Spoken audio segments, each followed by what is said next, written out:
Welcome to Three, a show about Federer, Nadal, and Djokovic, and part of the Tennis Channel podcast network. I'm Gil Gross with Joel Drucker and Amy Lundy. I believe all three of us have our paper draws. Is that right? Yes, I do.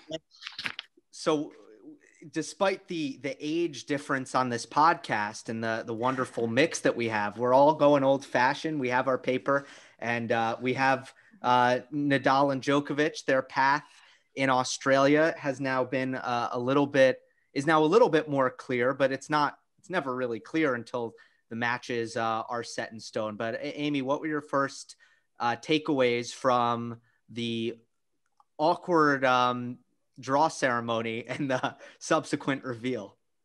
Well, okay, so I always like to know what the conventional wisdom is. And the conventional wisdom, as soon as I looked it up, because I obviously was not awake at 2 a.m. when it came out, was everyone saying that Djokovic had a raw deal and that he's got a tough draw. Why? I don't agree. I don't agree at all. I mean, he's got Wawrinka, yes, but Wawrinka is older and he's coming off of injury. You know, he's got some older players and some players that are coming back, like Raonic, and Monfils is getting older now. And I just, these are all guys that Novak can handle. On the other side, Nadal in his quarter, he's got potentially a matchup between either Sangren or De Minaur, and either one of those guys I wouldn't want to play if I'm Rafa. All right, we'll talk. I think, though, I looked at this. I think there are a lot of known skilled players in Novak's part, and I think you've got a good point, Amy, and that's just because they're known and skilled doesn't mean they're not in their 30s. Right. And so they're takeable and they're familiar and they're generational. I'm sort of intrigued to see if Novak possible second. Let's see, eventually possibly playing Reilly Opelka. That could be in the third round. That's kind of intriguing, more so than Taylor Fritz, because I think Taylor Fritz, while he has a great serve, Opelka has like a ridiculous, ascending thing that intrigues me. And Joel, if I can interrupt, that seems to be something that Novak might face in back-to-back rounds, in potentially Taylor Fritz, Milos Raonic, and then Sasha Zverev, three straight players who can, hit 140 or at least the mid 135s with their serve. That's but right. Gil, he is the world's greatest returner. I mean, I personally think he could beat Raonic and Taylor Fritz in his sleep. Reilly Opelka, Joel, to your point, is a different kind of animal. But do any of us really think that match is going to give him a hard time? Well, that's going to pose some questions, but in a way, this is kind of funny. This reminds me, this is the Australian version with Novak of the French version of Rafa. When you've won a tournament a bunch of times, it's your house. So he's quite comfortable. Novak's like, okay, come on, boys. Bring it on. I've answered questions here so many times before. Yeah, you, Stan, and I, we've had some epics before. I won one, you won one. I've done a lot more than you. You're good. But yeah, and plus, he doesn't have to play all of them because they're going to beat each other. And then, the interesting one out of this quarter is to see him eventually getting to Zverev, if he and Zverev meet in the quarters. And again, in the bigger picture, some of this draw casting, which I know we enjoy doing before the tournament starts, once the tournament starts, I kind of stop. I'm not like, it's fun to look at. And then you just kind of like let the tournament come to you. On the Nadal part, I think, though, I'm going to say that while I love Alex de Minaur, I love the energy and intensity he brings. And Tennis Sandgren, of course, has had some nice little moments down under. He loves under. Australia. He loves Australia. And only one of them is going to win that match. And I think as a tennis matchup, I think it's easy for Nadal, barring injury. I mean, I think Alex is like, oh yeah, I know you. I knew Leighton Hewitt. You're no Leighton Hewitt yet. So I think Nadal, though, has a pretty look. Our guys are both so good. I mean, doing draw casting with Nadal and Djokovic at Roland Garros in Australia. Okay, I don't know. What do you make of these draws, Gil? Well, I do think that Novak has a little bit of a tougher time, but with that being said, I don't see players who are going to be able to play the style that would be kind of would make him more uncomfortable, I'll say. To your point, Amy, the return that Djokovic possesses and his ability to absorb pace, I think he's really happy, especially at this stage in his career, to play offensive players, big hitters that he can counter strike against and that won't drag them into long grinding baseline duels. Nadal, I do think he has a somewhat cushy section. I think I don't think De Minaur is a bad seed to have to deal with. Certainly Fabio Fognini on a court this fast. Dan Evans, a righty who doesn't really have a topspin backhand. I think Nadal's a matchup nightmare for a Dan Evans. So I don't think either of them have drawn anyone particularly worrisome. And then the last point I want to make is in the case of Novak, I just want to put to rest the fear of Stan Wawrinka for Novak Djokovic. And it's not that Stan has not played Djokovic tough at, I'm pretty sure multiple majors. I think two U.S. Open matches. Every major Wawrinka's won, he's beaten Novak. There you go. Right. I guess that's the fear.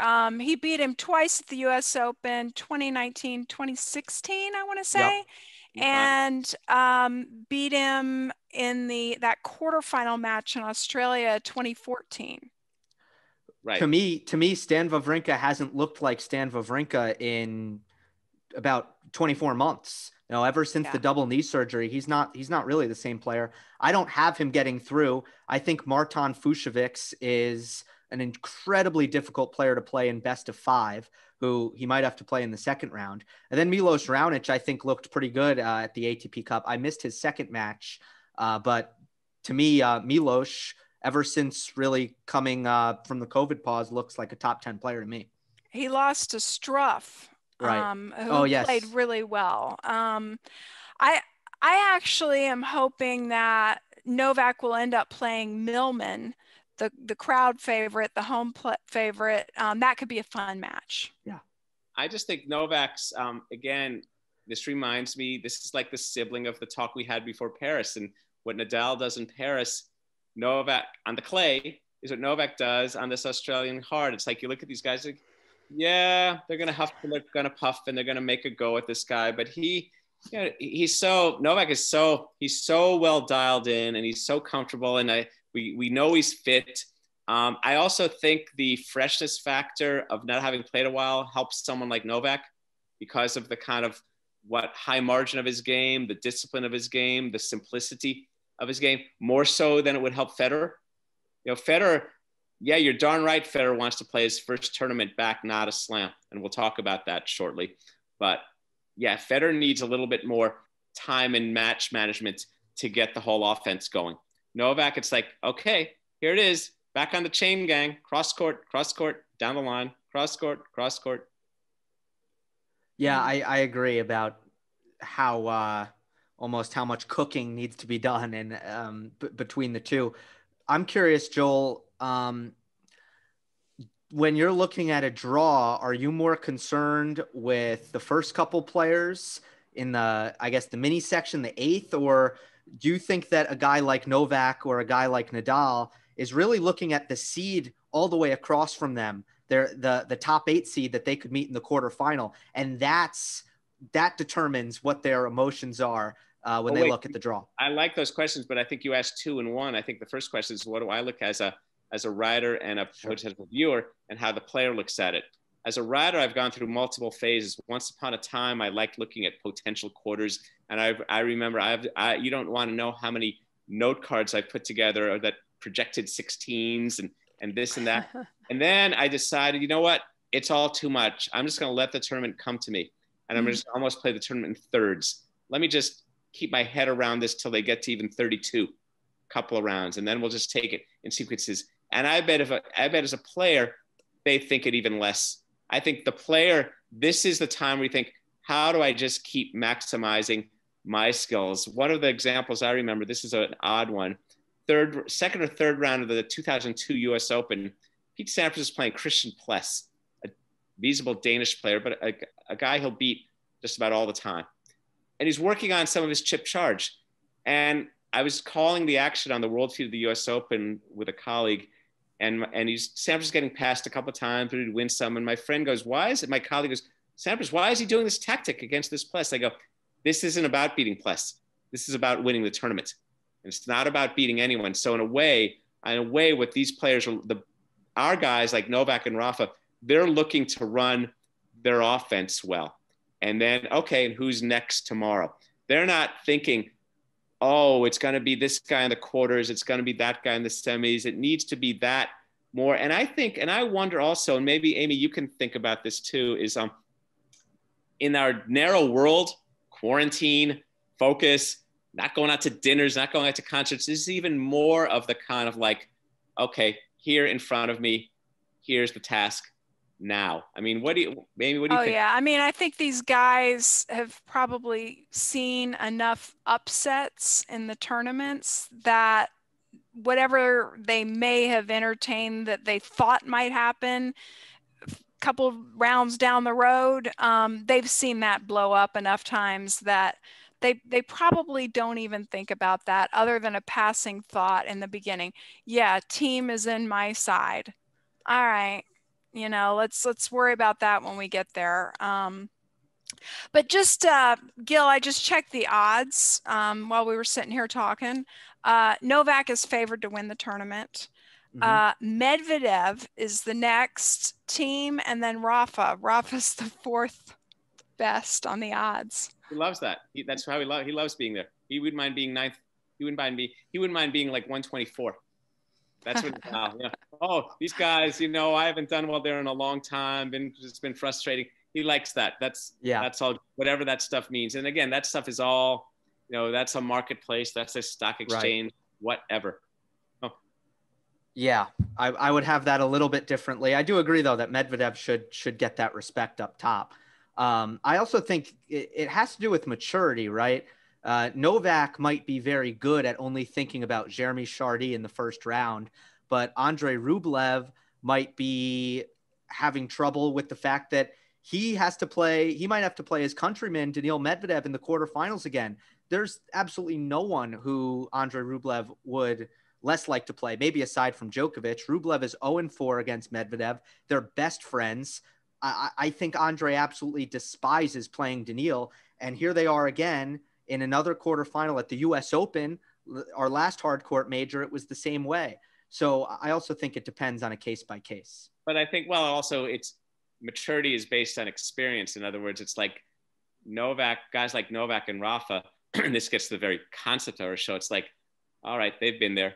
They've flown these missions. They've played 7 matches many times in majors.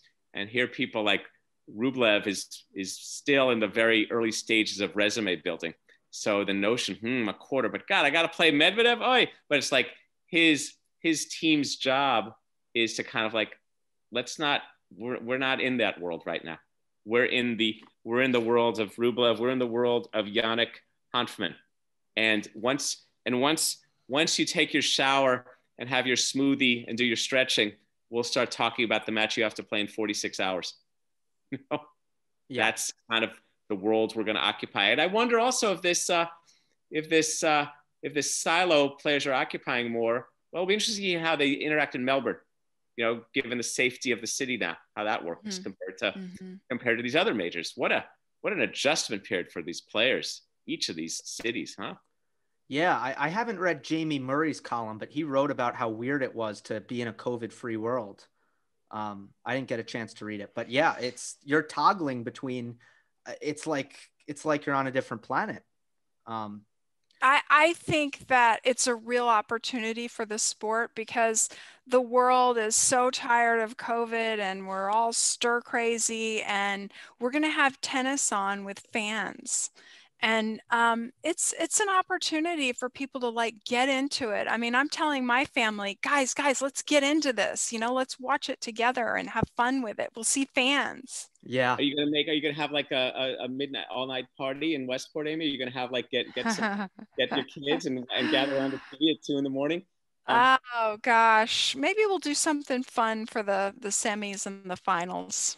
I have a thought though.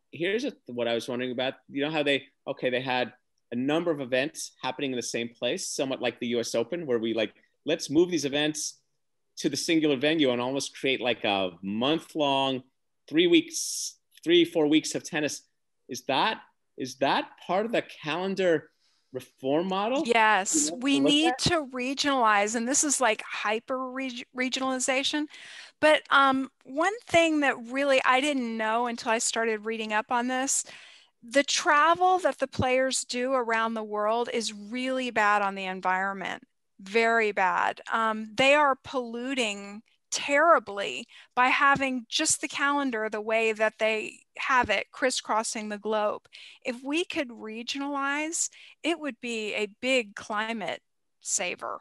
But I mean, that's interesting. But I mean, even the mega thing where it's like, okay, we're all going to be in Melbourne Park for the next. That's 6 weeks. We're not going to Adelaide. We're not going to Brisbane. And you see what I mean? It's like just like what happened at the U.S. Open last year. Do we play Rome and Paris?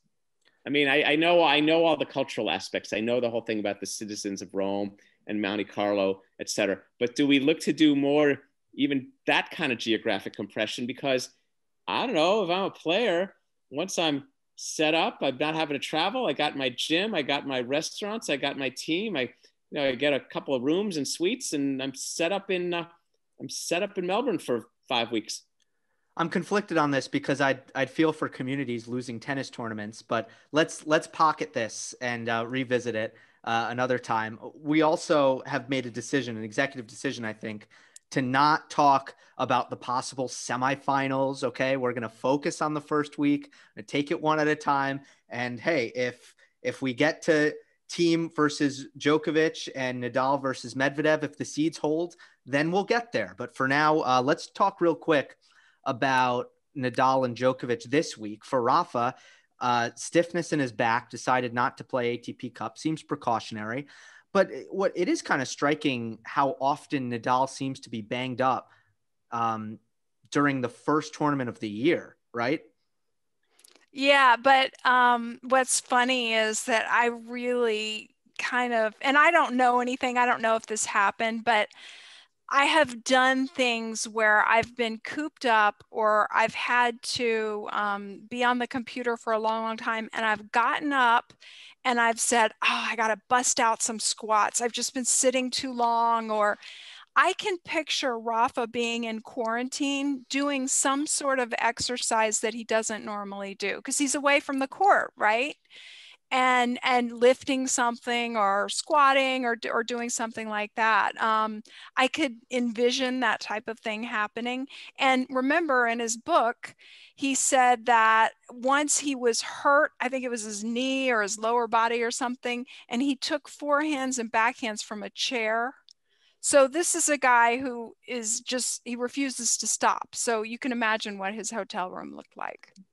Oh man, it's probably that's the old Thomas Muster. When Thomas Muster, he was practicing in a chair when he was recovering from a knee injury. But yeah, I think, look, Nadal, his whole career, I mean, he thought his career was going to end when he was a teenager. He didn't play the French Open twice early in his career when he was 17 and 18 and could have played it. So this is an ongoing thing. We should come up with our homework assignment to do like a map chart of all the areas where there have been injuries for Nadal.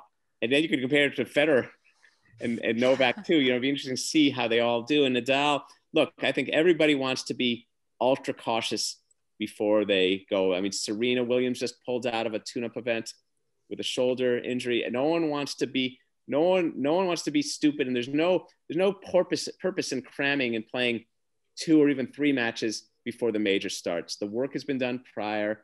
There's the fitness. Here's the tennis.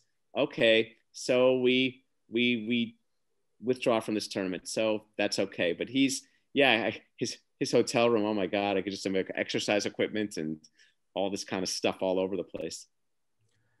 I can't find it, but I've actually done a little flow chart of Nadal's injury history. Like, I've gone through the entire thing just because I wanted to see how much of it was on hard court, how much of it was on clay. And the results are, like, hard court is where he gets injured. The clay injuries are like wrist. It was a wrist. So it seems a little bit more fluky in general, whereas hard court, you had the back go out against Stan Wawrinka in the Australian Open final. You had the back very stiff against David Ferrer when he lost to David in 2012 or something like that in Australia, right? But, so keep in mind, Gil, you're young, so you're used to injuries happening when they happen. So you think that's where they happen. But as you get older, the injury that surfaces on a hard court may have started on a clay court. You know what I mean? In other words, right. The US Open, when Nadal's gotten hurt at the US Open, let's say when he withdrew versus Del Potro at the 2018 semi, that might have been an attrition of the clay court work. It's kind of the Battle of Waterloo was won on the playing fields of Eton. So the hard court gave it the opportunity to surface, but it's not like he was just rolling down the highway when he was putting all that clay court work. Yeah, but I guess I'm just making the point. It's the first major of the year. Usually everyone is healthier, but it doesn't seem to be that way for Nadal. Better than the US Open, I think, if we compared, but still. Amy, what'd you make of Djokovic's week at the ATP Cup? Serbia was eliminated, but not because Novak Djokovic lost any tennis matches. Yeah, well, he lost in doubles, but yeah, right. That's not his game, as we've covered. I thought he looked great. I thought he looked at times, his serve looked extremely dominant. Loved the match against Shapovalov. I believe Novak won that 7-5, 7-5. So it was a close match and a good match, but it was Novak was more dominant than the score led on, and he's very relaxed right now. I think he looks great. I would agree with that, and I think that Shapovalov match was interesting in that it was close, but it wasn't. It's like, in other words, I never had a sense that Novak was going to lose, and it's so interesting. Each of these three, Novak, Federer, Rafa, and the surfaces they most excel on, is a great lesson in kind of self-knowledge of game. I mean, you just see how Novak, hard courts, the bounce, the footwork, the movement. Oh, yeah, just like Rafa on clay. And you see Roger at a place like Wimbledon, how Roger almost likes a little bit of the quasi-random quality to Wimbledon. Wimbledon is a little bit more different kind of points, but how Novak, how he just settles in, and his game is so good on hard courts, and he knows his parameters so well, what he can do, what he can't do, what he shouldn't do, how to move, how the court's never going to betray him. The clay sometimes betrays Novak versus different people. How he's lost, like, what happened here? What this guy team? What they do to me? But never on the hard court. Yeah. Never in Australia. He's also got that Sampras-like quality. It's so much harder to hold against Novak when it's 4-all or it's 5-all.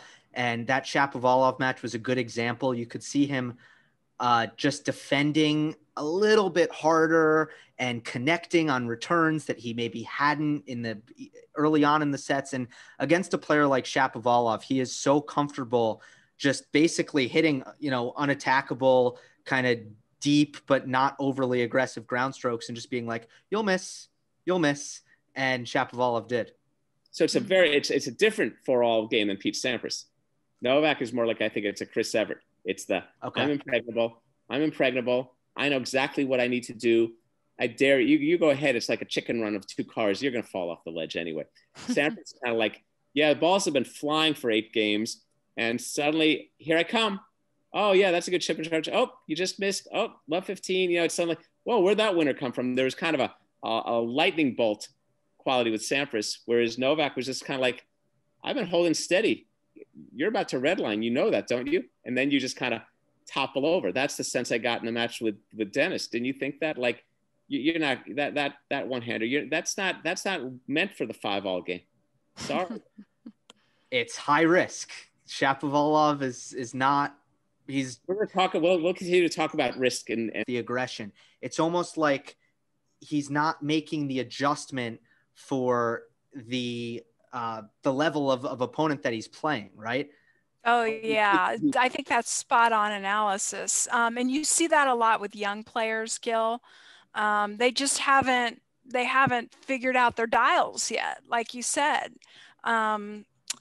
but he played a good match. Shapovalov played a really good match. He did. For me, he's one of those players who's like always almost there. He's almost there. He's just a little bit more, and he'll get it. But his thing, you know, it's interesting. It's a study of, and I'll talk about this even as a left-hander, but it's also a study of business models and style models. Yeah, dial it back, stay in the rally. It's like, what, now you want me to be Nishikori? You want me to go fan? Right. And it's not about going for it. It's about building it. It's about knowing. And this is the thing about the pro deal. And it's like a Shapovalov, he's not going to beat Novak by out Novacking Novak. So what he has to do is broaden his line of attack. I mean, obviously for a guy like Dennis to beat someone like Novak, or for the player of tomorrow to beat Novak, it's not about doing it from the baseline. It's about doing it from finding the way to organize the point to attack somehow. And that's where volley skills and broader skills. It's like, I get the mindset of, oh yeah, this guy's steadier from the baseline. Don't try to out hit him because you can't, and you got to stay in the rallies. But it's like, and you're going to lose. And you're going to play into Novak's trap in another way. You're going to go fan or Nishikori. You're going to play the contemporary brand of tennis, not as well as the king, as Novak, and you're going to lose 3-3. So a guy like Dennis, this is we're going to talk more as this continue our show about what do we mean by risk. And this is some fun talk between the three of us of our respective tennis backgrounds, maybe particularly, Gil, you and I, about my California and your Spain and how that plays out in the game. Because in a way, Dennis is seeing, no, I'm seeing what Roger does. You know, I'm seeing what offense is about. I'm seeing what shot making and angles and energy. I'm not going to beat Novak by just, keeping the ball in play. I got to do something here.